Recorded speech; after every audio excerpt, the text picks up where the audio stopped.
Your interior decorating tips have always been appreciated, 007. Welcome to Primary Technology, the show about the tech news that matters. Eddy Cue was in court this week saying in 10 years you might not even need an iPhone and also could be replacing search with AI in Safari. Of course, all the App Store updates and Apple trying to retain control of linking out and developers paying commissions on their apps. And we're going to get to why is you-know-who so bad. Hey, Dingus. And we have a very special guest in today's episode as well. This episode is brought to you exclusively by you, the members who support us directly. I'm one of your hosts, Stephen Robles, and joining me, my good friend Jason A10. How's it going, Jason? It's great. Excited to be here. I'm excited I don't have to answer the movie quote. That's right, because our very special guest today is John Gruber from Daring Fireball and the talk show. John, thanks so much for joining us this week. Well, I'm happy to be here, and I feel like I'm already stumped because I mean, obviously it's a James Bond movie, but I don't know which one. I'm not even sure which actor. I'm going to guess. So I'll give you that hint. M says the line, your interior decorating tips have always been appreciated. I'm going to guess maybe it's the Daniel Craig one when M got the new office that looks like the old office from the 60s and 70s, which would be... You're close. Not Skyfall, but the next one. No, Skyfall is actually it. Okay. You guessed it inadvertently.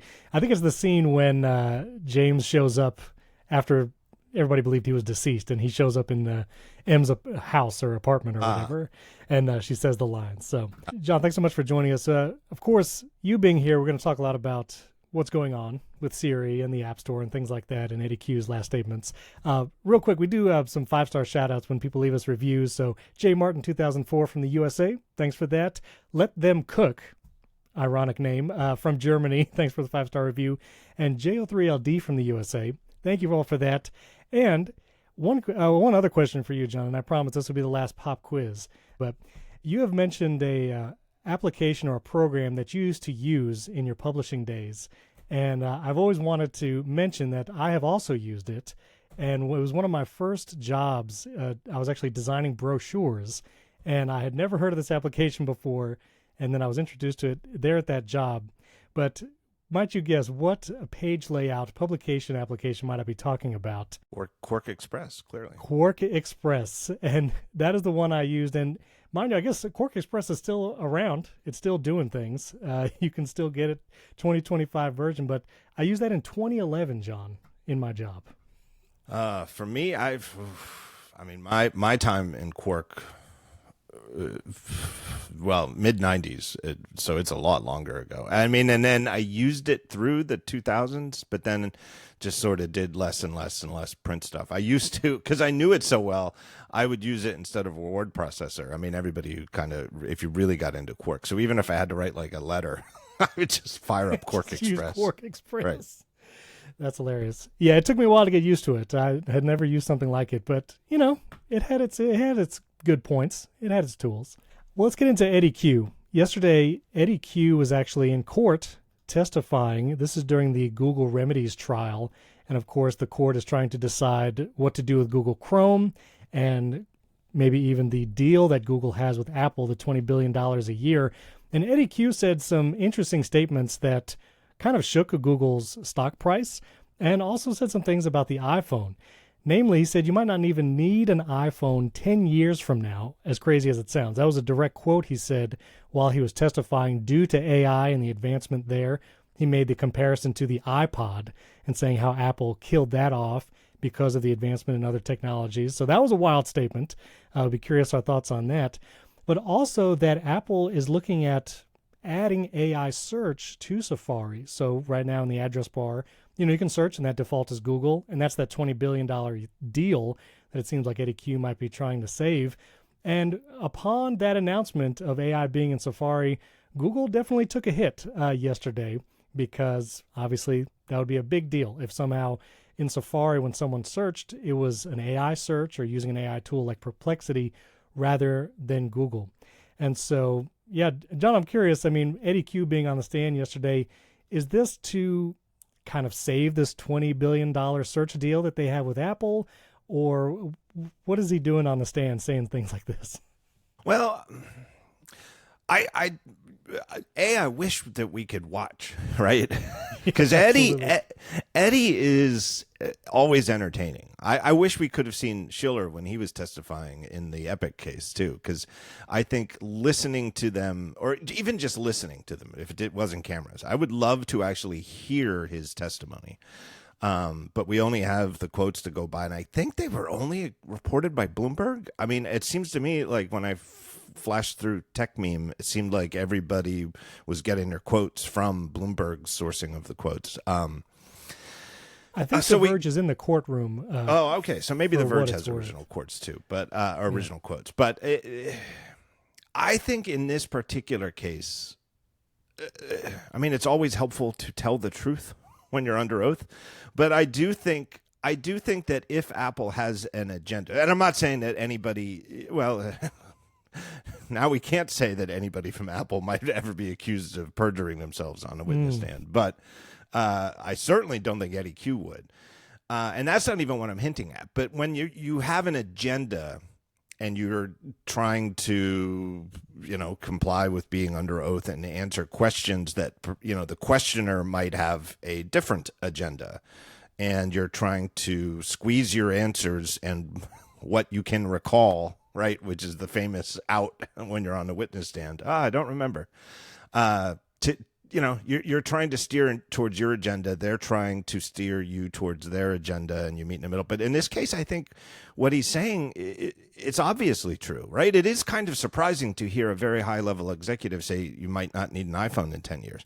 But at some point in the future, you're not going to need an iPhone, right? I mean, are we going to be using iPhones in 50 years? I mean, that would be flabbergasting to me. I mean, to me, we're not using computers that vaguely resemble our computers from 50 years ago. Maybe progress will slow, but it certainly seems like something, AR glasses, AirPods that actually could do a ton of your compute for you, in your ear. There's all sorts of ways it could go that's not carrying a little book-sized slab of glass in your pocket. I think 10 years from now, we probably will be using iPhones, but I think it's, that's the way tech goes. And it's always been the case in these antitrust trials against tech companies in particular, where the court system moves slow and they have a more historic view of the law and everything. So nothing moves at the speed of tech in the court world, right? And Microsoft back in the 90s, going back to the 90s again, made all sorts of arguments about that in their antitrust trial about Windows. And a lot of what they said, people, that's BS. A lot of it turned out to be true, right? Like Windows is still around, but Windows is no longer the majority share operating system people use. More people use iOS and Android, I think, worldwide than use Windows because phones are so much more popular than PCs. Certainly Android. Oh, yeah, for sure. So, it will, so I think Cue's agenda was to protect these payments, to get them to not say you can't, paying for default placement. I think that's probably going to be gone, but paying, and maybe Safari switches to offer everybody around the world a choice screen for search engine, and everybody will then choose Google, and Google still, everybody on the choice screen would still be on the hook to pay Apple traffic acquisition costs for the users who choose them and send search traffic to them. They want to keep that money flowing. It's an enormous amount of money, and it's all profit, right? I mean, minus whatever it costs the engineering to keep Safari going and WebKit, which is not nothing, but for $20 billion, you got to figure that's very high 90s profit margin. Right. I do wonder how many would actually choose Google in the future, too, if AI options were there, like Perplexity or ChatGPT. I know, Jason, you use ChatGPT search and others a lot, but what were your thoughts seeing these quotes from Eddy Cue coming out? I feel like Eddy Cue is doing a lot of mental gymnastics here to make a point, and it almost feels like the argument he's making would have been the argument that makes sense in the first part of this trial, right? Because he's trying to make the case that AI is a competitor to search, right? He's trying to say Google exists in a very competitive market. Therefore, these default placement deals and the traffic acquisition payments, shouldn't be taken away, right? That because they are so, because I think the context was you won't need an iPhone in 10 years. because AI is transforming this industry, and that those kind of shifts are the types of things that create new levels of competition. But at the same time, he also said on the stand that searches are down in Safari for the first time in, I think he said 22 years. Like literally, it's the first time we looked in the last quarter and less people were searching in Safari. In Safari, and so he's. It's weird when you hear these quotes out of context, because I don't think there's any scenario where Eddy Cue actually believes that in 10 years that people won't be using iPhones. I certainly don't think that anyone higher up in that organization is hoping that that will be the case. Obviously, they're trying to prepare for that. Like any good business is trying to prepare for the world when the most popular consumer product in history is no longer necessary. But I think it's just weird to look behind the curtain and, like John said, we didn't get to hear what was the question, right? And what was the rest of the conversation? Well, and the other thing too, I'll just say, and I think Eddie's answer reeks of the confidence, is that the senior people at Apple are very, very confident about Apple itself. And in Eddie's, even if he's seriously imagining a world where everybody doesn't carry an iPhone in 10 years or 15 years or wherever that it is, what we're using is some other Apple device in his imagined world, that it's Apple that will figure out the thing. Because I think that's why he brought up the iPod, and that it'll be Apple that does to the iPhone what Apple did to the iPod. They're not going to sit around and let somebody else do it. I was going to ask you, John, I was looking at the earnings that came out after our last episode. And of course, Six Colors, Jason Snell always has a great breakdown. But the pie chart, of course, of where the profit comes from, where the revenue comes from, almost half iPhone, of course, and that services 28%. That Google deal for $20 billion a year is a significant portion of that, I think. Obviously, in-app purchases also. Apple TV Plus, Apple doesn't break that down, but it's probably much smaller. Do you think, does Apple need this $20 billion deal with Google? Is it just that it's nice to have because it's free money? What do you, going forward, does it matter if, 5 years from now, if it somehow goes away? Well, I think it definitely matters. I mean, I did this math at one point. You have the screen in front of you, but what was their profit for last year? I think it's the $20 billion from Google, if we just call it all profit, which has got to be close, is a surprising percentage of Apple's overall profit. I think it's, like 20%. I think they make like $100 billion in profit, and so 20% of their profit comes from that deal, which is wild, because they have high margins across the line. Their hardware famously has, very high margins. They don't break them out anymore by product line. So presumably with their overall margins now like around 40%, their hardware's got to still be around 30%, right? And that all the services stuff has higher margins than 40. That's 20% of your profit is a big deal. Do they need it? Well, it's only 20% of their profit is the other way to look at it. The thing I keep coming back to with this is I know that the United States, the DOJ, is saying that there's sort of like a perpetual machine here, like a flywheel. Like Google's the company that everybody knows for search and everybody uses for search, and they're the ones who have the most efficient advertising engine for monetizing search. And so they do all the search, they make all the money from the ads for search, and so they have the money to pay Apple and Samsung and Firefox, who I think are the three big ones. Apple's the biggest, and then Samsung's next, and Firefox is in third for these traffic acquisition costs. And that upstarts can't even really get their foot in the door because they can't pay it. But I don't know. I don't know if it works like that, though, because it's not just, hey, we'll give you $20 billion for next year. My understanding of the way these work is we'll pay you per search. So if Eddy Cue is right and searches were down last quarter, that means Apple's money from the traffic acquisition deal is going to start to go down too. Right? It's not just like, oh, we'll pay you $22 billion next year to make Google the default. And I guess they did. This came out in the court testimony that at some point over the years that they've negotiated this deal, at Google's insistence, it has been in the contract that Google will be the default in Safari. But I don't think that needs to be in the deal. I think if it weren't, Apple would still make Google the default, right? It's what everybody expects. And if they changed the default, I mean, just think about this from like being a product manager at Safari. If they were like, okay, we're going to make Perplexity the new default search in Google, does that mean they're going to change the default search for every Safari user who's using Google right now?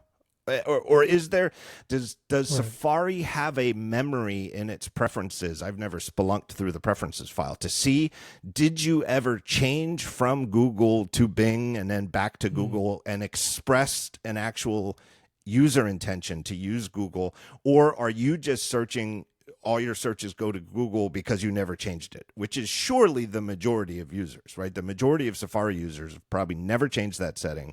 Right. But would Apple actually change that under their feet after how many years? You know, a lot, you know, there are Safari users who've been using it for 20 years, 15 years on the iPhone.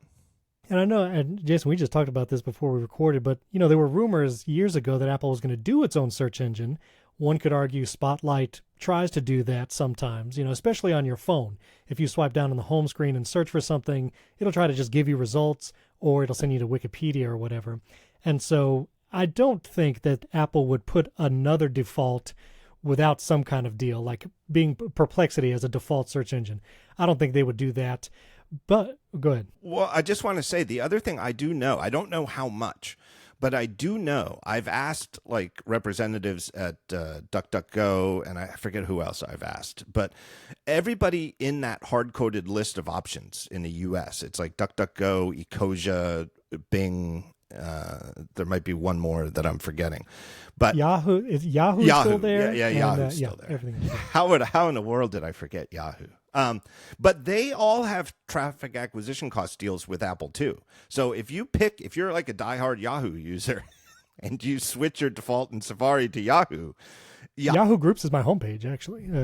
Yahoo does pay Apple for that. I just think that all of those other search engines combined don't add up too much. But if in theory gazillion users all switched to DuckDuckGo, then DuckDuckGo would make more money from ads and would have more money to pay Apple for traffic acquisition. You know, and that is, as a user, it is very frustrating. And I think one of the most indefensible, this is only for the money, things that Apple does is Safari's the only major browser I know of, maybe the only minor browser. I'm not sure there's another mass market regular web browser that does not let the user add their own custom search engines. There is no way in that list to say, you know, oh, choose from Bing, Google, Ecosia, DuckDuckGo, Yahoo, or add your own at the bottom. Even Chrome lets you add your own custom search engine, which is owned by Google, which is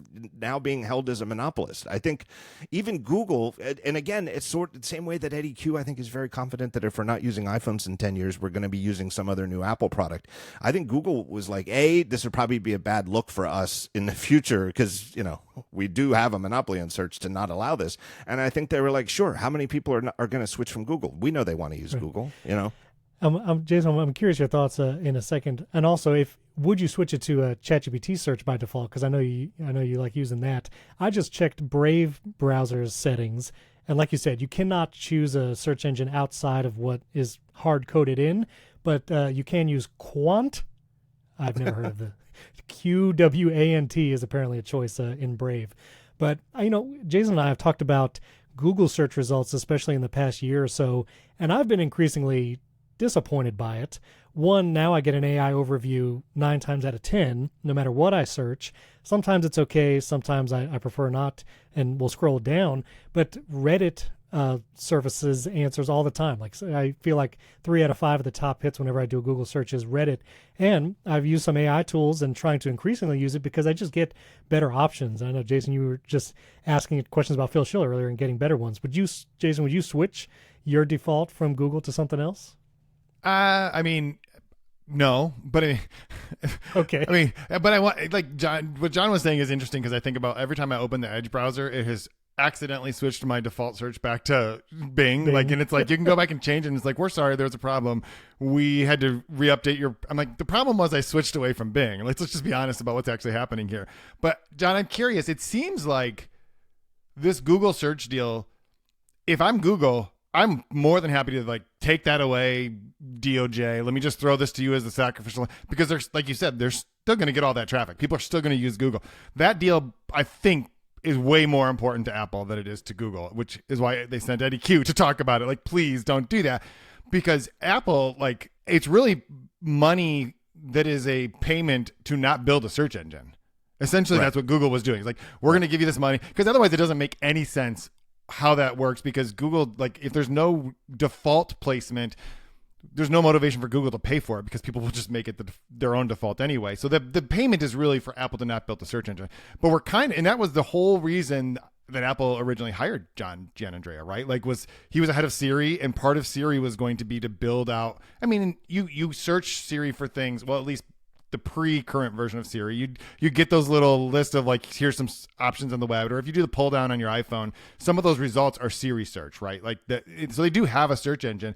Apple's so far behind in that it's almost like, no, we're at the point where we have to keep this $20 billion, because we are the only other company who would be capable of building a search engine to compete, because we have the distribution, and they're so far behind. But if you're Google, John, like, aren't you like, just take this? Don't make us get rid of Chrome. Just take these deals. Maybe, right? And that's sort of what I guess Eddy Cue, and it didn't seem like it came up yesterday. Maybe he's back on the stand today, but part of it's almost a perverse outcome if the DOJ gets its way and Google's not allowed to pay for these deals, period, because they've been found to be an illegal monopolist. So not just default, but they can't pay for traffic acquisition costs to Apple or Samsung or Firefox or anybody. Then what does Apple do? Then Apple's in the position of, well, do we still keep Google in this list? And like I said, all the other browsers in the list, like Ecosia and DuckDuckGo, they pay Apple to be there per search, by the usage. Is Apple going to keep Google there even though they don't make any money from it, and they know most people are going to use it? Or do they take them out? But that would be bizarre to Safari users, not only to change the default, but to remove Google as an option in Safari. That's kind of bananas. But then if they keep them there, and the same overall, 90% of Safari users or whatever keep using Google, then Google keeps the $20 billion that they would have paid Apple for the traffic acquisition costs, and Apple loses $20 billion in profit, and Google gains $20 billion in profit. I mean, and going back to Stephen, of what will users do if they're prompted with a choice screen, I think we can, the EU has sort of run that experiment for us, and it doesn't seem to me like Google has lost any significant share of search in Google in the EU, where the major platforms like the gatekeeping ones, under the DMA, have to provide a choice screen of listing all the search engines. So, I think if they weren't allowed to pay for traffic acquisition costs, I don't know that they would lose share, certainly not in the near term, and then they would keep all the money. Right. Yeah, great deal. Do you think, John, like, is this the point where Apple's like, yeah, we have to build our own search product that we can use for our users? I mean, that's a lot more expensive than the free $20 billion a year, obviously. But like, at some point, that even if they get this Apple Intelligence thing right, that's still the glaring hole in the middle of it. Is like, you can't use this for this sort of thing. I'm going to guess no. And I think, reading between the lines, what Eddy Cue was saying yesterday is, hey, there's a bunch of big new upstarts, and they'll just pay us instead. Perplexity or Anthropic, or again, could still be, he's talking about AI, but it could be Google AI instead of Google Search, that's in there. And these companies have lots of money, and they're growing in popularity, and, they'll pay us instead. I think the reason Apple probably isn't seriously thinking about doing its own search engine is that for a general web search engine, people expect to get all results, right? Including for adult content, including for gambling, anything that Apple may not want to associate their brand with. And I think we can see it with the ChatGPT integration with Siri over the last year, and I've written about this. I'm sure everybody's sort of experienced, but I've written about it, written in whole articles about how you can, going through Siri and saying, hey, Dingus, ask ChatGPT to answer this question. and you get, that's not that great an answer. And then you go to the ChatGPT app and ask the exact same question, and you get a much better answer. And it's like, well, how in the world, when Siri is using ChatGPT, does it give you a clearly inferior answer that often takes longer than just asking ChatGPT directly? And I'm pretty sure the answer is well, there's two answers. At a technical level, Apple's not really just driving the ChatGPT app. They're using the APIs from OpenAI. They're not really using ChatGPT. They're using OpenAI APIs, and that's a different interface than what ChatGPT itself exposes through its app. But I think the main thing is that Apple is inserting itself in the middle there to sort of G and PG rate the content and the answers, that makes sure that the query isn't something Apple doesn't want its own product Siri to be involved with, and make sure the answer from ChatGPT isn't something that Apple doesn't want to put its own interface to present to the user. I don't think they want to be involved in that. But web search is a thing where you need and expect to get answers to any and all questions. So I kind of feel like Apple's looking at this as who will we partner with, not what will we build ourselves. But I don't know, because maybe they'll take that Tim Cook doctrine of we need to own and control the core technologies, that are important to us. Maybe they'll decide this is a core technology, and we can't look what happened when we trusted the partnership to Google. We lost the money through a court case that we weren't even a defendant in. Do you have any last thoughts, Jason? Well, I did, only because John just served it up so perfectly. You were supposed to ask him a question, and you just you misquoted Tim Cook. I felt bad. I was pop quizzing him so much at the beginning. The actual quote is to own and control the primary technology, hence the name of this podcast. Yes, that was really good. I didn't know that. Okay. Sorry. No other thoughts about that, but thank you for serving that one up so. Yeah, very nice. Serendipity. So speaking of maybe Apple losing money, let's go to the App Store and everything that's been going on there, because Apple is fighting the contempt order, of course, that happened last week, and a bunch of apps are jumping on being able to link out from their app, and Apple is, of course, trying to stop all of that, which the judge was pretty ticked. I don't foresee it. Well, we'll see what happens. But just to give a few examples, after the contempt order last week, Amazon now added a Get Book button in the iOS app. So now finally you can actually buy, quote unquote, buy a book in the Kindle app, at least through the web browser. Spotify added a button to sign up for their subscriptions in the iOS app. So all of this just days after the court order actually went through. And one of the ones I mentioned it last week, but I think Patreon with its iPhone app, which is a big deal, again, because that's lots of creators using a platform for direct patronage like we do through Memberful, but not having to pay that cut is a big deal. And so I wanted to go back to this mostly because, John, you've had obviously a very long history with Apple, and I went through the contempt order to read some of the pull quotes, specifically of events between Phil Schiller and then Tim Cook, Luca Maestri, and Alex Roman. And we touched on it last week, and we mentioned it, but there was the internal discussion about the 27% commission, doing that when someone clicks in an app but buys in the web, that Apple was still collecting that 27% commission. And I believe in the last Dithering episode with you and Ben Thompson, I think even you admitted that 27% was a little ridiculous. And Phil Schiller literally said that as well. And so if you look in the contempt order, it's like 100-something pages, but you can just Command F and just search for Phil Schiller, and you get a gold mine of quotes. And one of the quotes from the contempt order was, in an email, Mr. Schiller relayed that with respect to the proposal for a 27% commission for 24 hours, Phil Schiller said, quote, "I have already explained my many issues with the commission concept, and that clearly I am not on team commission fee." Direct from Phil Schiller.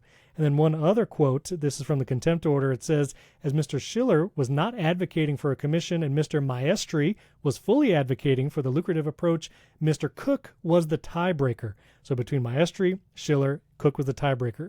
Commissions would be collected on a 7-day window, even if those subsequent purchases on a developer's website were made on a device other than the user's iPhone, which is wild. So I mentioned this last week, and John, I'm just curious, just if you were a fly on the wall, if you could pontificate maybe how this went. But it feels like to me, you had Luca Maestri and Alex Roman as the money guys pushing for this 27% commission. Tim Cook, he's CEO now, but I guess in my mind, being the tiebreaker, as the contempt order says, it feels like he leaned money side. And the one maybe voice of reason was Phil Schiller. I'm curious, obviously you probably know them on a personal level, but what do you, is Phil Schiller just have a better handle on where this would have been going, or is it just a general care for developers and wanting to have the best setup for them? Like, what do you think happened in these weird interactions? Well, I go back to an email that came out, I think, in the first round of the Epic Apple case from 2021, and it was a Schiller email from back, I'm going to say like 2010 or 2011 or so.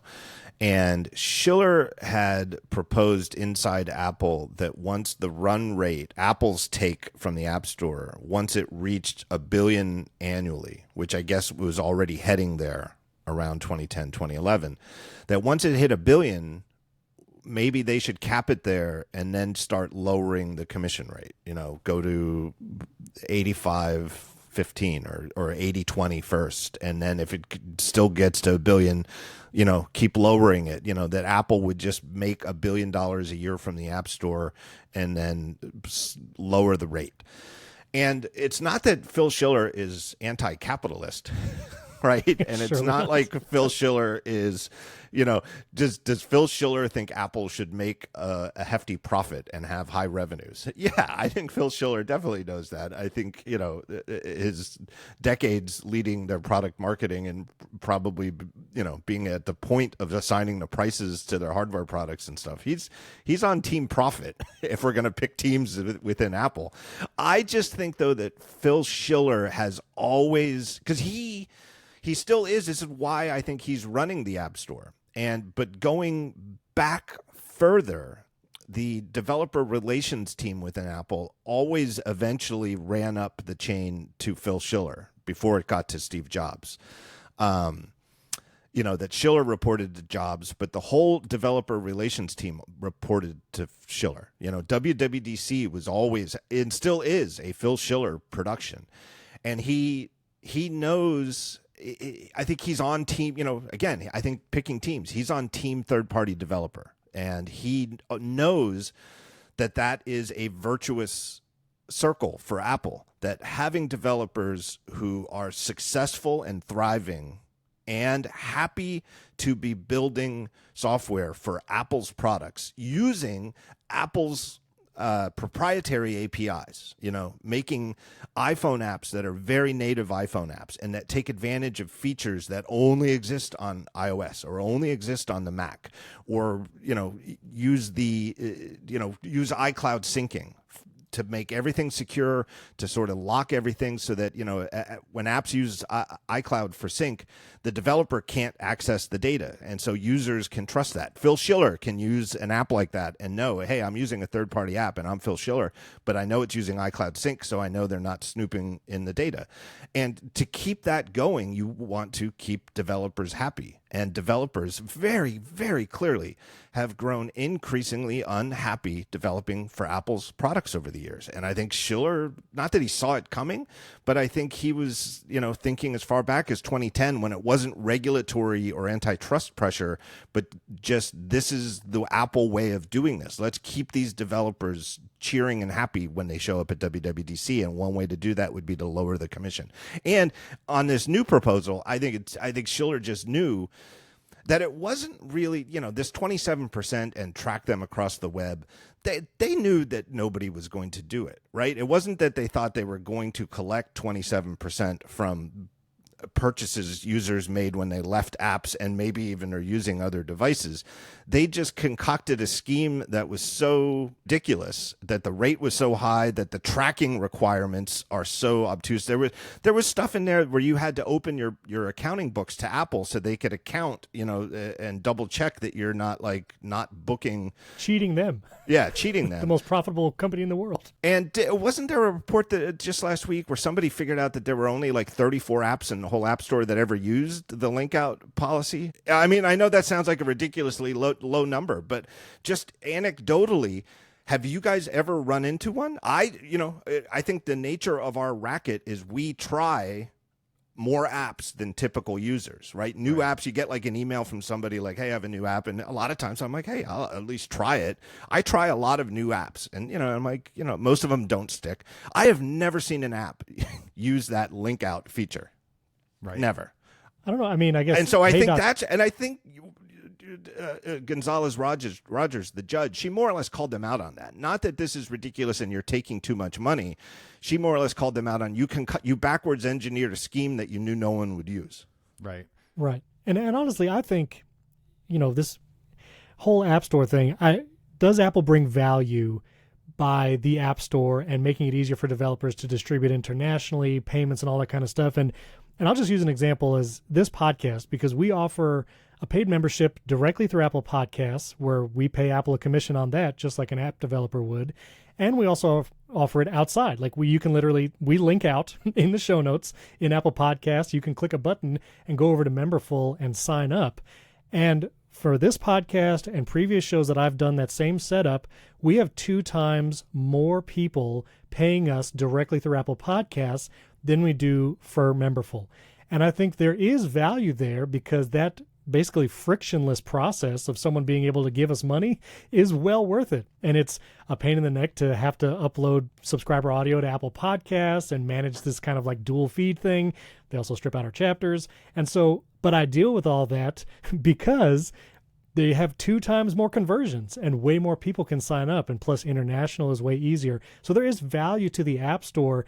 And it seems like, I don't know, like Apple doesn't want to compete there, and so they just make it a commission everywhere. But I think there's value, and they could compete if they really wanted to. Yeah, and John, you were talking about that email, and I thought I remember reading that when it came out in the case, and I think it was like Phil Schiller was forwarding a CNBC article that was talking about the growth of the App Store, and one of his lines in there was basically like, if the App Store is generating $1 billion already in profit, we should just continue to lower the rate so that it always just makes $1 billion in profit. Like, it's like, that's enough. We made $1 billion in profit. Let's just do that every year. And at this point, that percentage would be like 1/3%, right? Because of how much the total revenue is. But it feels like somewhere along the way, Apple started to feel like if we do that, then developers can take advantage of us. And there's this, and I've heard you talk before about like the period of time when Apple was beholden to Microsoft and to Adobe, right? And Phil Schiller was, I think, back at Apple when Steve Jobs was standing on the stage at the Macworld Expo with the big Bill Gates is above him, we're investing money in it. And Apple didn't want to be in that situation anymore. But I feel kind of like what has happened to Apple in the App Store. This is the best analogy I can think of. I'm a dad. I have 4 kids. And well, backing up, I remember like in middle school and high school, there was these 2 guys that always just drove me nuts. Like I was probably smarter than them. They were way better at sports than I was. I was just, I was on plenty of sports teams. I was firmly middle of the pack. That's fine. These guys were not. And they just like gave me a hard time all the way through middle school and high school. And I hated middle school and high school. And now I have 3 kids who are in middle school and high school, 1 who's younger. And sometimes they'll do things to make me very, very angry, right? That happens as a dad. And sometimes as a dad, when you get super angry, you just totally lose perspective. And you start to take out your anger on your other children who had nothing to do with it. And there's times when my wife is like, dude, why are you so mad at number 4? It was number 2 that gave you the sass or whatever. And I really feel like there is this ingrown culture of we're not going to get taken advantage of. And so when Tim Cook sees Tim Sweeney, who is definitely not the hero in this story, but he's like the perfect example of the worst person makes a good point, which is like maybe the App Store has a problem kind of thing.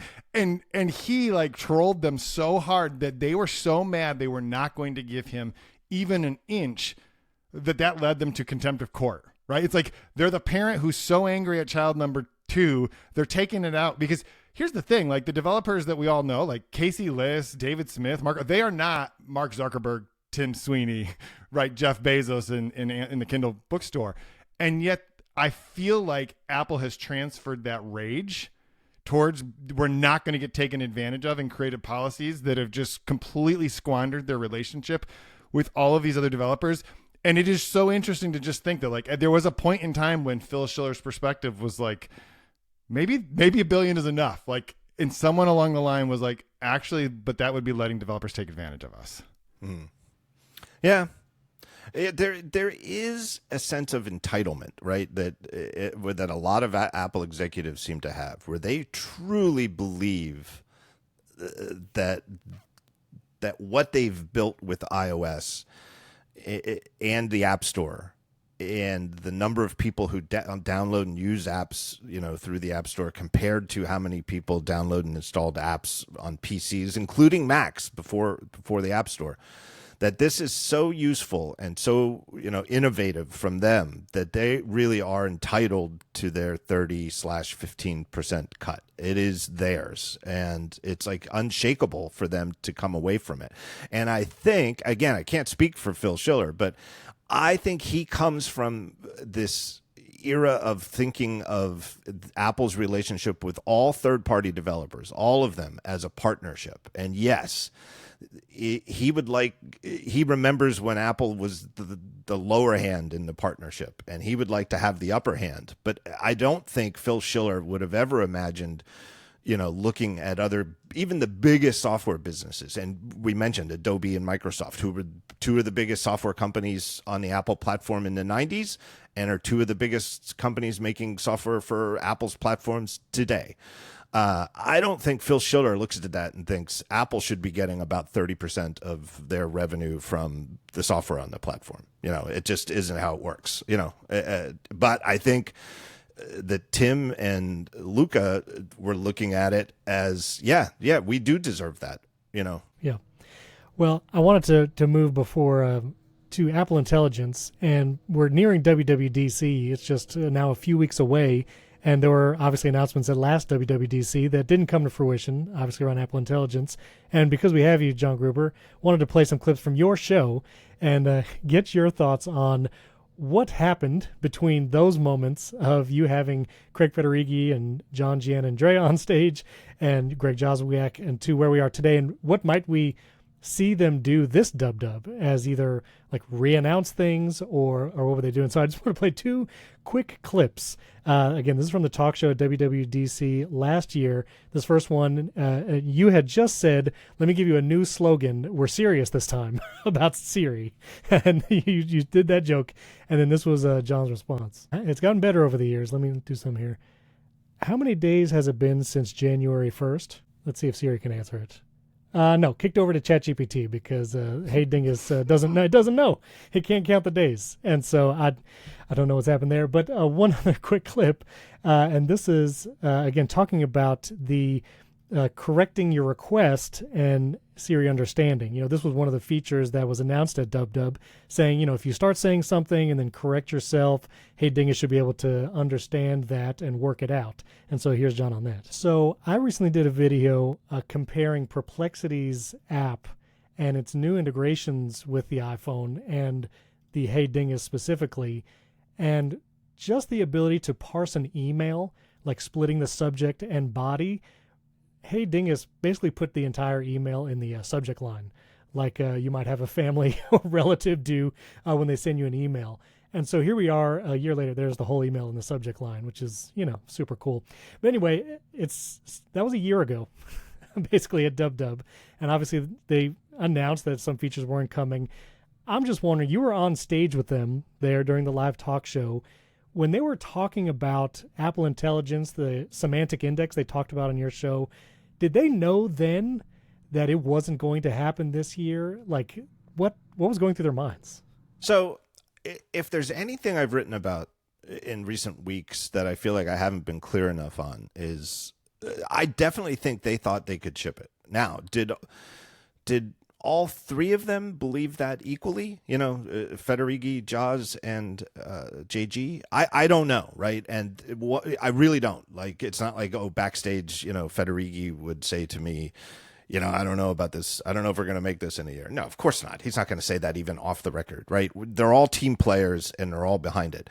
But clearly they wouldn't have announced it if they didn't think it was more likely than not, at least, that they would ship. And I do think, if there are people who've taken away from my recent writing, like the big one, the Something's Rotten in the State of Cupertino, that I was implying that they knew at last WWDC that this wasn't going to happen by next year. Well, no, that's ridiculous because, I mean, why would they announce? I mean, that would be insane, and they're not insane. And the other thing we all know about Apple executives is they've all been there for a long time, most of them, and they're all there for their careers. It's not like they're fly-by-night executives, and next year Federighi's going to be working at OpenAI and Jaws is going to be doing product marketing for Samsung or something like that. No, of course not. They're going to be there to answer for this. So they thought they could do it, but I question announcing it though, right? Like, because even if they thought that they could do it, why not just save the announcement for later in the year, like at the iPhone event in September, if they thought they were going to get closer? And I've gotten some emails and feedback from readers, a lot of times, it's getting older and more people of my generation have left Apple, but it's just the nature of working at Apple that people who are currently working at Apple just tend not to talk to anybody in the media, even off the record. But people who've left and retired feel a little bit freer to talk off the record. And a couple of ex-Apple people made the same point, just by coincidence, but they all made the same point that in the Steve Jobs era, Steve would deliberately always be thinking 2 or 3 months ahead, thinking, what are we going to have to announce 2 or 3 months from now? There's a Mac World, there's WWDC, there's, and things in the Steve Jobs era were way less annual, right? Like, sometimes there'd be 2 years between updates to the iBook or, the MacBook or whatever. But they'd be like, well, we've got this thing in the pipeline, and he'd be thinking, okay, we could announce that in March. We'll do Macworld in January, and then March we'll do this, just to, keep, have something to announce throughout the year. And Apple does do product announcements throughout the year, but they tend to only be hardware, right? And so why not break something like these more advanced Siri features off and save them for later in the year? And then when later in the year happened and they still, I'm sure internally were more worried, like, hey, I don't know if we're going to be able to ship these things. Well, then they're not on the hook for them. They haven't made a TV commercial that features that yet, or they haven't aired the commercial yet. And just, keep waiting until okay, we feel like we're like 3 months away from being able to ship this. Okay, let's announce it now. But I do think they thought they could ship it, early this year. But I think for the nature of this AI stuff, when you feel like you're 7 or 8 months away, there's way more uncertainty in those 7 or 8 months, given the nature of AI technology, than there is in most technology. I think other features that Apple is used to shipping, just, I don't know, a new API for widgets, right? The whole widgets on the desktop thing. At some point the team was probably like, I think, we're looking like 7, 8 months out, and I feel like that was probably a good estimate. With AI, it's too much uncertainty. And maybe that's one way that Apple got tripped up here, by not being extensively experienced with LLM technology, that they vastly underestimated that uncertainty. That just seems to be baked into it. Yeah, exactly. And I do wonder the comparison and what you think of this. I think of Apple Maps when that first launched, and obviously it was an app that opened on your iPhone, but it was terribly broken for a long time.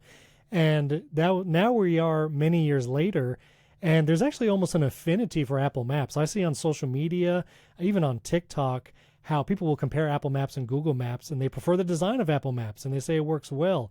And so we've come a long way from when it first launched and it was broken. Now, that Apple Maps launch, there was a casualty, you could say. Maybe it was Scott Forstall, among other reasons. And now we have Apple Intelligence with John Gianandrea and the team movements.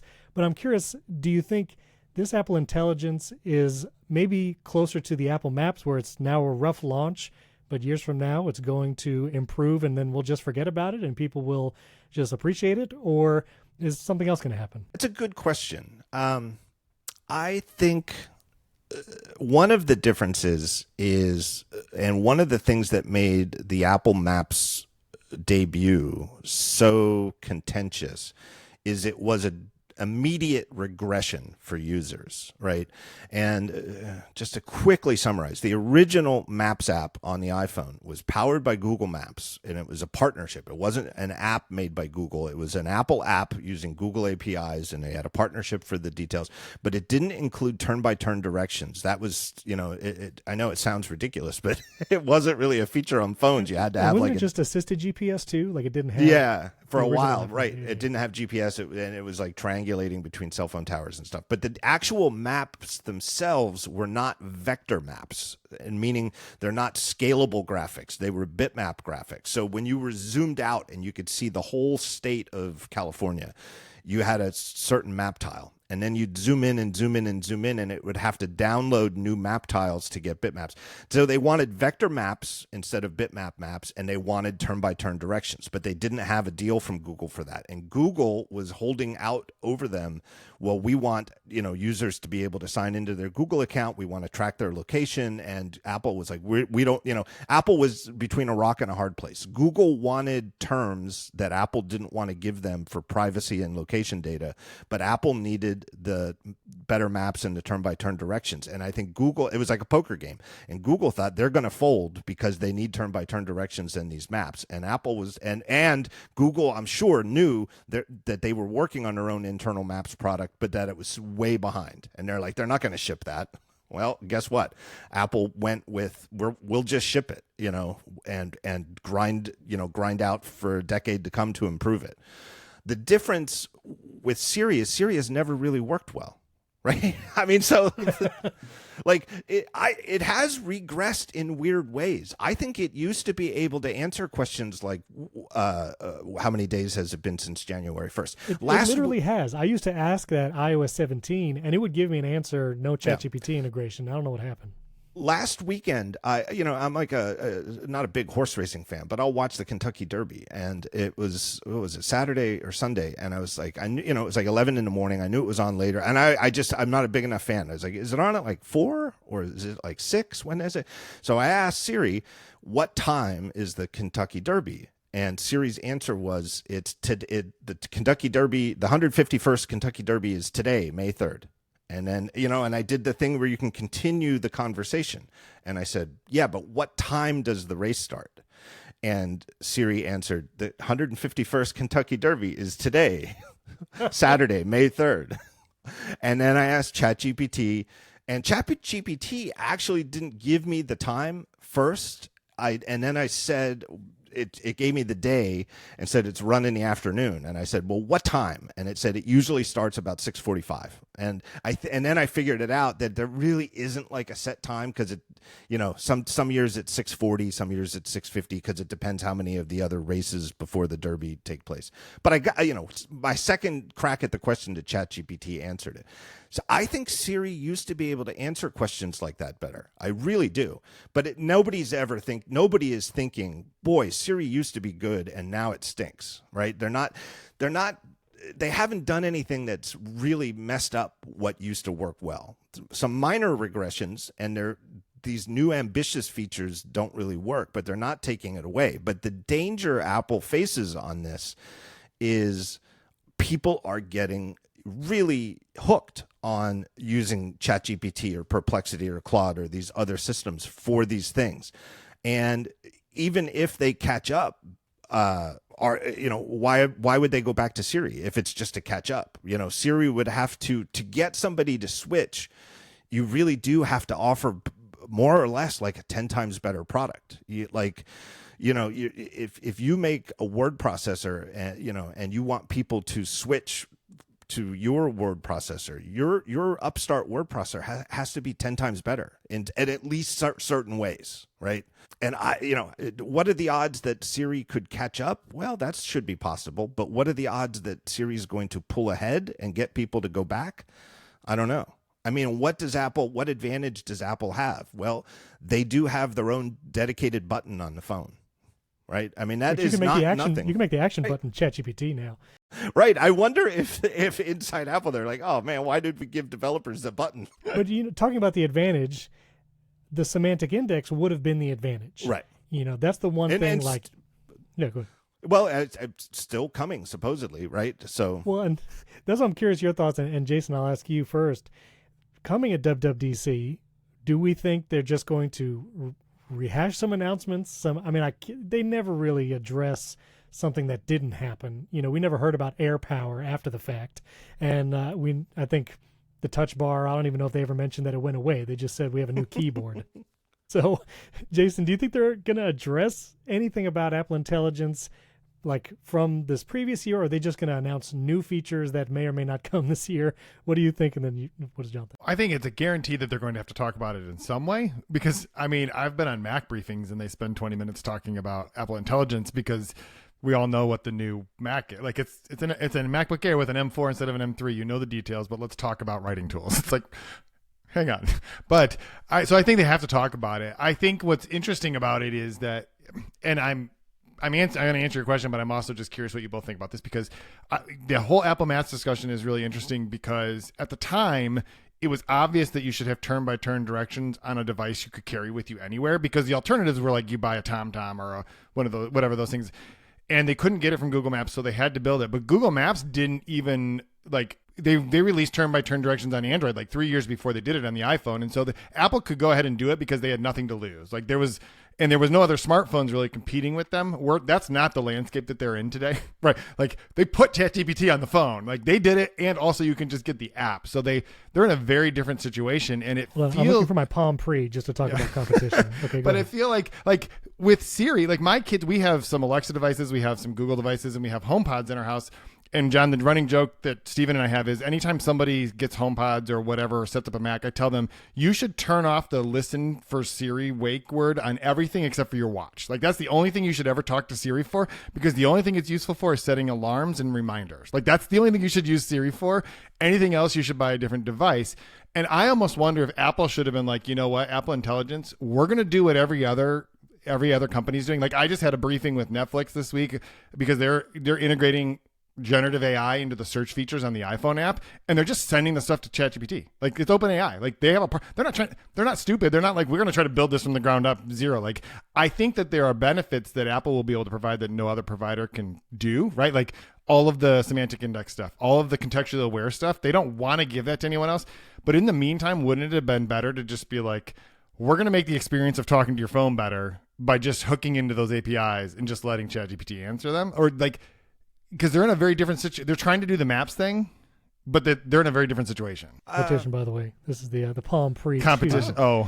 There it is. You really did have it handy. I did. It was right here. John, the number of defunct devices that Steven has on his desk at any time, ask him about his Humane AI pin, his Rabbit R1. I bought that little dock where you can supposedly hack it to work again, but haven't gotten the dock to work. But I got the Rabbit R1 too.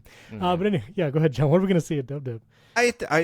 I like Jason's answer a lot, and I think this is where Jaws and team earn their pay, is how do they craft a narrative that superficially feels like they've given sufficient time to Apple Intelligence and what's new in Apple Intelligence without ever really talking about the features that they had to postpone in March that aren't coming until next year again. And I think they can do it. I would anticipate, and this is one of those things, and we'll see. People often bring this up that, Apple's, hey, we only do major changes once a year, is sort of out of sync with the rest of the way the iterative software market works, where features just roll out. But especially that's Apple's. LLMs. Every other day, somebody has a new LLM. Well, and I think with the underlying LLM, that can just improve at any time. But like, for example, I think writing tools for the last year were a fine 1.0 implementation of writing tools, but I don't really think they crack the nut. I don't think they're great. I don't use them much, and I really only use them to force myself to use them. Like, hey, I should try this more so that maybe I want to write an article about why I don't like writing tools.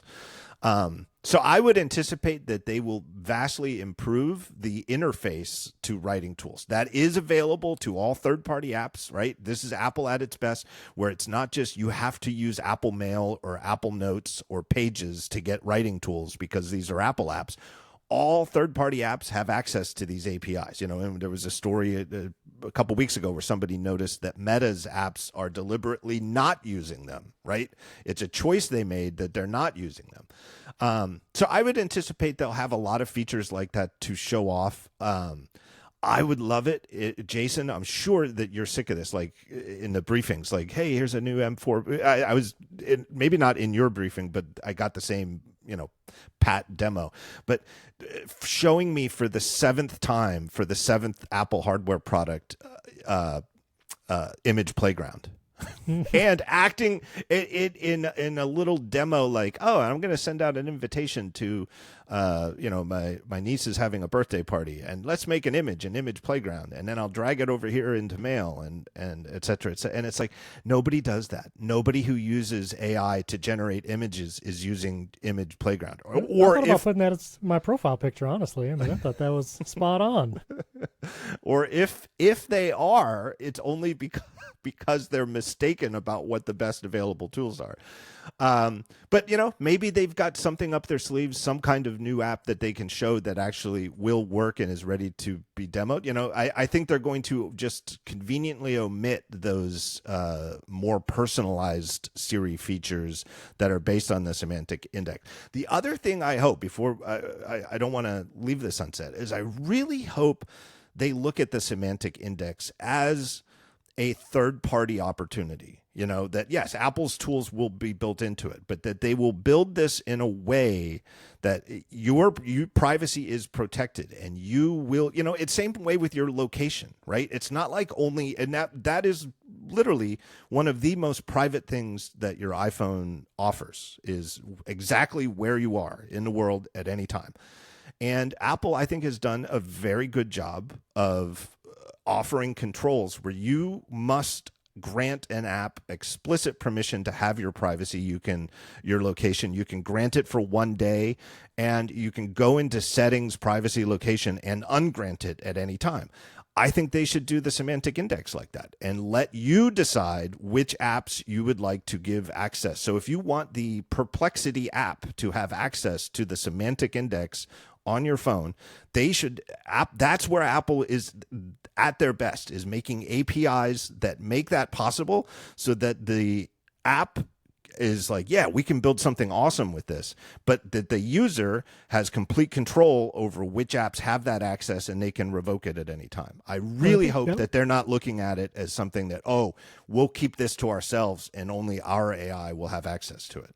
Well, and that was what was amazing about the Perplexity app update, because they're using the hooks that are already there. And so, like, if you go to the privacy and security settings on your phone, you can go to Apple Music, and the Perplexity app is right there, and it's going to use that, plus all these other things. Apps can already access your calendars, your contacts, your location, like you were saying, HomeKit. You can give it access to that. So Perplexity could, in theory, control your HomeKit home right now, if you give it access to your home data in the privacy settings. I think the one issue is messages, because that's going to be the most used app on most people's phones. That's going to be the biggest source of information that's timely. Even the demo they did at WW last year of like, oh, can I make it to the airport to pick this person up and then also to the school play? The only way that the semantic index knows that is because you have text messages between you and these other people. And that's the one place I don't think Apple would give messages access to a third party. That's also something I would probably not be inclined to do, to enable that toggle. But I think without that, a third party can't be as deeply integrated and provide as good of an assistance as Siri will be able to do, if it can do it one day. Well, I say let you decide, though, right? And lots of people might decide, I don't want to give any of these AI things my messages. But I think if you want to, you should be allowed to. And then you should be able to revoke it. Right, exactly. Which I love, like the limited contacts feature. I think that was iOS 17, where you can now say, don't access all my contacts, just access these few dozen. And same with photos. And I do that with most apps now. Don't access my full photo library. I'll pick and choose which photos you can access, because I'm just uploading a profile picture or whatever. All right, I want to get to a little bit of personal tech. Now, I'm going to ask you kind of your general thoughts about AI in the future, because I have a specific story that just came out. And it's personal to me because I knew the person. And then we're going to, it's a little morbid. And so Jason's then going to take us up with our F1 Lego story in a second, because he was here in Miami last weekend. But this story just came out. It's actually in the Apple News Today podcast this morning, if you listen to that. But this is someone I actually knew personally growing up. And he was in a road rage incident about 4 years ago, was unfortunately murdered at that. And the court case was this past week. And in the court case, his family, his name was Christopher, he was the one, he's deceased now. The family actually created an AI video of him, his person, and his voice, and it was an impact statement. This is actually the video that they played in court. And this impact video was a message to both the court and to the defendant. And the state was seeking 9.5 years for manslaughter. And the judge in their ruling said they actually gave 10.5 years, so raised the sentence and directly quoted that this video was a part of their decision making. And so Apple News said it, and in this article, that this might be the first time, definitely in Arizona judicial history and possibly nationwide, where AI content, namely an AI video about a deceased person, is used in court and then actually might have swayed the outcome. And this also reminds me, if listeners and viewers remember, Joanna Stern did an amazing video. This was 4 years ago, but her video in the Wall Street Journal about how tech and AI can bring loved ones back to life. And she talked about stories of training voice, so you can basically chat with the deceased loved ones using like your Amazon Echo and things like that. And I just thought about that and knowing all the implications of AI, Meta saying you're going to look at AI content in Facebook because that's what people want, and just the speed at which these things are developing. I was just curious, John, your just overall thoughts about AI, the speed at which it's going, what it means for the future, and like overall, over, under, like optimistic, pessimistic. I was just curious. Wow, that's... it's a big question.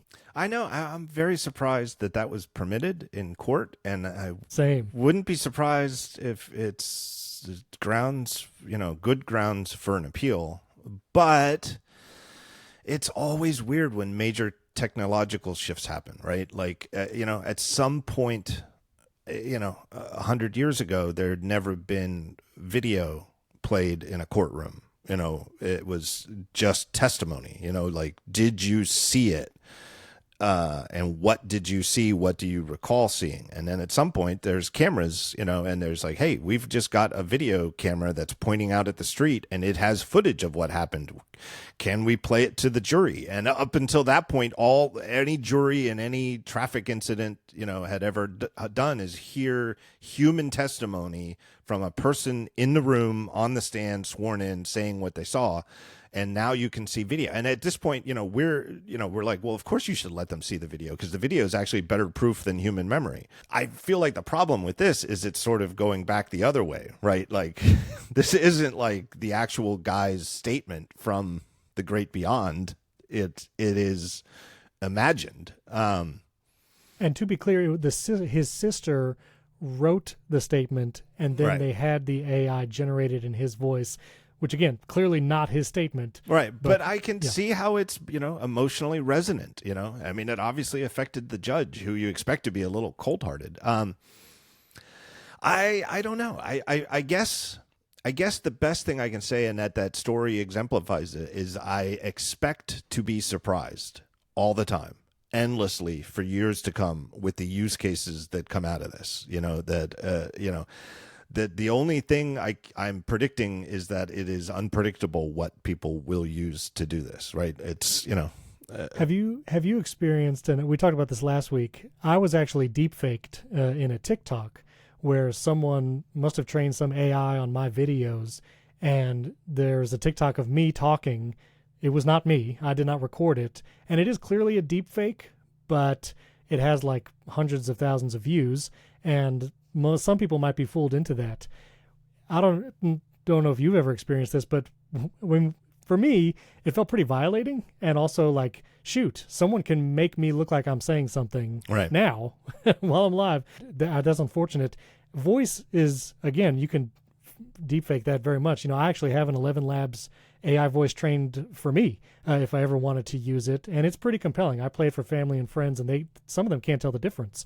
How would you feel? Like, I mean, you have hours of your voice recorded. It could easily be trained on an AI. Like, what would you feel if you heard a podcast that was supposedly John Gruber but is AI? I'm surprised it hasn't happened yet, right? Or, like, hey, look at this surprising thing Gruber said on his, in the middle of his last 2-hour podcast. And here's me saying something totally that I didn't say. Violated, I guess, and at some point, it's good. I feel good that I have my own website that people know is mine, where I can I can say, hey, if something like that happened, that's not me, that's fake. And I have a reputation and built up credibility that I can say that wasn't me, I didn't say that, or that video is not real, and stand behind that. But that's just circumstance of me having done this for 20 some years already, right? I worry about like my son's generation, like young people who are just coming up and they're building their reputation. And what happens if something like, somebody gets deep faked and they don't have any credibility or renown at the time to say, and it's just like that line about the lie gets halfway around the world before the truth gets its boots tied. It's already gone viral. What happens if like the Hak Tua girl didn't actually say that on video, and it was just a deep fake of her who nobody knew, and and all of a sudden she's like raising her hand like, that's me in the video, but I didn't say that. It's going to happen. I'm a little surprised. I don't know about you guys. I'm surprised that AI hasn't attacked us with spam yet. I don't seem to get more spam email than I used to. It doesn't seem to be more. I mean, I definitely get some. It seems like a lot of my PR mail reeks to me of AI writing. I feel like whenever I open Facebook, my eyeballs are attacked by AI-generated images, but like, and I'm not getting iMessage spam or much, and it seems like a lot of the stuff I do get like on WhatsApp doesn't seem like it's coming from AI. It seems like it's like humans trying to catfish me. But there's not a lot, but I'm surprised we're not getting more of it. And I think Facebook itself is the first platform where the actual imagery that people are seeing is they're just inundated with it, right? What happens when more and more of that happens? I don't really want to see it. I don't really like looking at pictures. I like reading social media for the most part.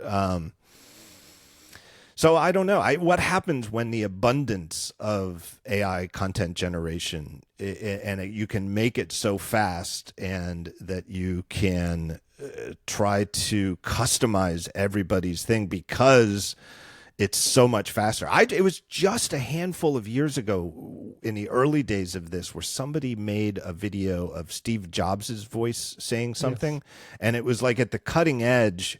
And it didn't quite sound right. I was like, that's not really right. And I challenged. It was the interview with Joe Rogan, right? Yeah, I think so. Yeah.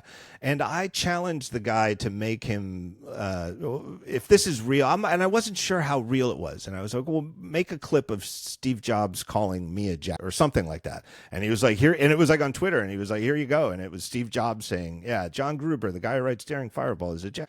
And I was like, ooh, and I was like, oh, I'm wrong about what's technically possible because that sure sounds like it. I think we're going to, we're just going to have to we're going to go through, I guess what it comes down to is we as a society and as individuals are going to have to really reevaluate how we feel about seeing video and hearing audio of people, right? Because it's really been... just go back, but like with the 8 years ago or however long ago, the Access Hollywood tape of Trump, talking about grabbing women and you can do what you want with them. We just believed that was real. I mean, then, you had to decide, do I still want to vote for the guy or not? But when videos like that become as easy to produce as just tapping the red button on the camera app on your phone, and it's just as easy to make a fake one as it is to shoot a real one, we're going to have to really reevaluate whether the things that people say, here's a real clip of a famous person doing something awful or embarrassing or whatever, we're just going to have to instantly be defensive and think that's not real. Whereas right now our default is, oh, that's real. That's, right. This is a scandal. Pictures or it didn't happen was the saying. Jason, I want to hear your thoughts on it, and then for you to take us out into the F1 story after this. But I just want to show my deepfake real quick. This was Okay. this was my deepfake on TikTok, and unfortunately, it was it's me. It's You've misspelled Partber. This is early days in Steven's career. He's gotten better. I didn't use writing tools to proofread that, but it's if you look closely enough, it's weird. Like you can see around my mouth, like this looks weird. This doesn't look right. But for someone on their phone scrolling TikTok quickly, might look like something. And it's my studio. It's everything. And so I did a takedown request. I told TikTok, hey, this is the deep fake. They haven't taken it down yet, but yeah, it feels weird. So instead, he just shows it every week on here. Yeah. I do. It's a badge of honor. It's like, I've been deep faked, everybody. On some level, it's like to be deep faked. That's kind of, something. I don't know if we'll win a Golden Globe, which I wanted to talk about. Podcasting is now a Golden Globe category. It's sort of like the Streisand effect. Like you're making your deep fake. He's just leaning into it, though. He's like, guys, I've made it. I've been deep faked. I've been deep faked. I'm not gonna show it anymore, Jason. I won't show it anymore. No, I have one closing question for John, because your friend Ben did that interview with Mark Zuckerberg, and he made this comment about, everyone has like 3 friends, and in the future everyone wants more friends, so most of their friends will be AI, and that it's gone kind of viral. I think Zuckerberg actually repeated it on another podcast or something like that, and the Wall Street Journal wrote about it. And so when we think about like the future of AI, I don't think there's anybody except for Mark Zuckerberg that thinks that that's the future we want from AI. And it's so weird. You talk about like people who can't quite be self-aware enough to realize the problems that they've caused, and then the solutions that they're presenting are just going to cause new problems. It's like you're the social platform that destroyed friendship. So you're going to fix it by making it so we don't. I'm just like that kind of thing. Like, do you think that's going to stick, or is that like the metaverse, which is a thing that they talked about for a while, but everyone got over real quick? It's a very good question. I thought it was really weird, but I do think though that Zuck believes it, right? And the one thing I really enjoyed Ben Thompson's interview with him, but I really felt like, oh, he's being himself here, because he can feel like he can nerd out with Ben. And when Zuck goes on Joe Rogan or Theo, whatever his name is, the cut rate, Theo Vaughn, the cut rate Joe Rogan, he's taking on a certain persona. And if you're a billionaire owner of Meta, I mean, I'm not blaming him for being media trained to do that, but it was interesting to hear him be more his natural self. But I thought that was a weird thing to say. But I think it's definitely true that loneliness is a major problem. It always has been, right? It's innate to being a human being, that most of us do not want to be alone, and we don't want to feel insufficiently surrounded by friends and loved ones. And it's like the internet at first, when it first exploded onto the scene in the 90s, it felt like, oh my God, this is so great. I'm making friends, not just around the country, but around the world. And all of a sudden, I'm in a group where all we do is talk about not just Indiana Jones movies, but just Raiders of the Lost Ark. And when people come in and start talking about Temple of Doom, we're like, get out of here, go to the other group. And I can just have a little club where all we do is talk about my very favorite movie or something like that. And it just felt like, man, this is just amazing. And it really felt like the internet was only going to make people less lonely. All right. Mm-hmm. And here we are 30 years later. And it's like, there are other side effects downwind of all of this online connectivity and how it plays out in the real world. And that part of being a human being, I don't want to get too philosophical here, but part of being a real human being is that we are just sacks of meat with teeth and bones and a wet computer up here behind our foreheads. We need real life interaction, and our brains are these machines, these pattern recognition machines that are so acutely aware of who different people are, and knowing, like you recognize your parents or your spouse or your children or your best friends instantly, right? You could be in a crowded room and you don't expect to see them, but if you hear a voice that sounds like your son's voice, you're like, is my son here? Instantly, right? Mm-hmm. And we're meant to have that. And I feel like the idea that any of that can be replaced with, no matter how adept the software gets, it's never going to satisfy those physiological needs we have for interaction. And encouraging people to go that route, or if you're feeling lonely and you feel like, instead of getting out of the house and doing something and going to a coffee shop or going to a club or going to the gym and seeing if you can make friends there, or going to a basketball game to watch or something like that. If you just feel like, what I need to do is spend more time by myself staring at these screens, it's really just going to make it worse. Like, I feel like, it's like, I don't know. It's like sending an alcoholic to work in a liquor store. That's not going to help, Yeah. Well, and you're right. I on a soccer field with 22 high school girls, I can recognize my daughter from 70 yards away by the way she runs. By the way she runs. Like, I don't even need to see her number or her face. I know who she is by that. And there is a piece of it that to me feels a little bit about, it's like what happens when you're the third or fourth richest person in the world and you can't go to the grocery store on your own anymore. You're not surrounded by actual connections. And like, no shade to Mark Zuckerberg, real successful, was probably pretty socially awkward to begin with, right? Like, didn't have like that kind of close connections, didn't understand how to do that. And now he lives in a bubble and it's like, well, this will be great for everyone. And I'm like, no, I just want to go watch my kid play soccer on the soccer field. Right. And I do think there are certain personality types that online socialization is actually more natural to them and more comfortable to them. And in previous decades, before the internet's general availability, those people just lived their whole lives rather lonely, or, maybe they just read books or something like that, and that they are more socially fulfilled now than they would have been previously. But I think that's only for certain personality types, and trying to build a mass market, because that's the thing about Meta that makes it scary, is that Meta's idea of a user base is every single person on the planet. Yeah. All right, well, Jason, take us up. You were around a lot of real people last weekend. Tell us about it. But yeah, well, this is just, Steven gets to talk about being deepfaked. I just get to talk about going to the Miami Grand Prix. I would have preferred that. You would have rather go to the Miami Grand Prix? Deepfaked, yes. Yeah, there were a lot of people there. I think there's like 275,000 people. But the only reason I went is because Lego built these F1 cars and then took them for a lap around the around the track. They always do. John, are you an F1 fan at all? I know. No, but I feel like I could be. And I feel like I'm on the cusp. I've watched some of the Netflix show and I'm like, oh, I get why people are into this. This seems really good. And this does seem like the best form of auto racing. Yeah. And I will tell you, I had not paid any attention to Formula One before this. The reason I went is because, weirdly enough, I've covered a lot of Lego stuff. And so they were inviting some people to cover the story. I'm like, yeah, I'll go. I'm going to go cover 10 full-size F1 cars driving around the track and stuff.